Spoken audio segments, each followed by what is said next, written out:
उसने मुझसे पूछा, जिंदगी से कोई सवाल करना चाहते हो? मैंने उससे कहा, हां।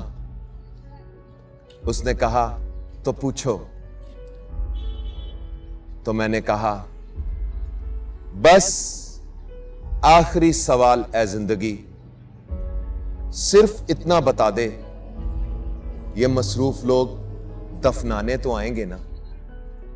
और वो क्या कि एक लम्हे में मौत का फरिश्ता आता है, घर और बिस्तर सब बदल जाता है।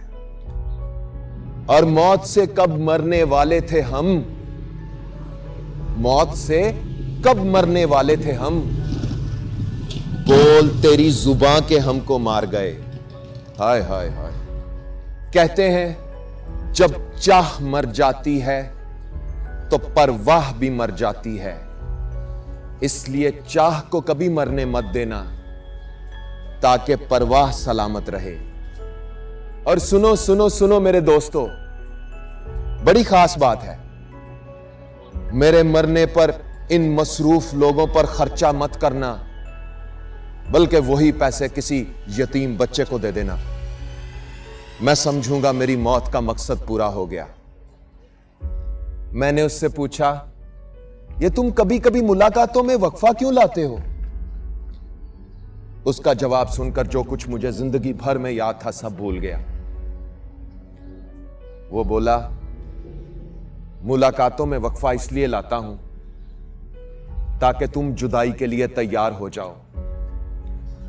आवाज और तस्वीर की दुनिया के दोस्तों, दिल की बहुत सारी नेक तमन्नाएं आपके नाम इसी तरह के मुख्तलिफ वीडियोस के जरिए आपसे मुलाकातों का जरिया बना रहेगा, सिलसिला जारी रहेगा।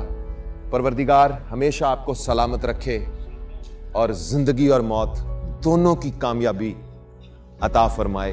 बहुत से लोग इस दुनिया में कामयाब हैं मगर वो सिर्फ दुनिया में कामयाब हैं। खुदा आपको दुनिया में भी कामयाब करे और बादस दुनिया भी कामयाब करे।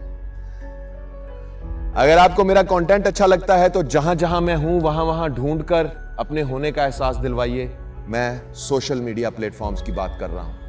अपना ख्याल सब रखते ही हैं, आप उनका भी ख्याल रखा करें जिनका कोई ख्याल नहीं रखता। आज के इस वीडियो से उज़ैर रशीद को इजाजत दीजिए। अल्लाह हो आप सबका हामी और नासिर। अल्लाह हाफिज।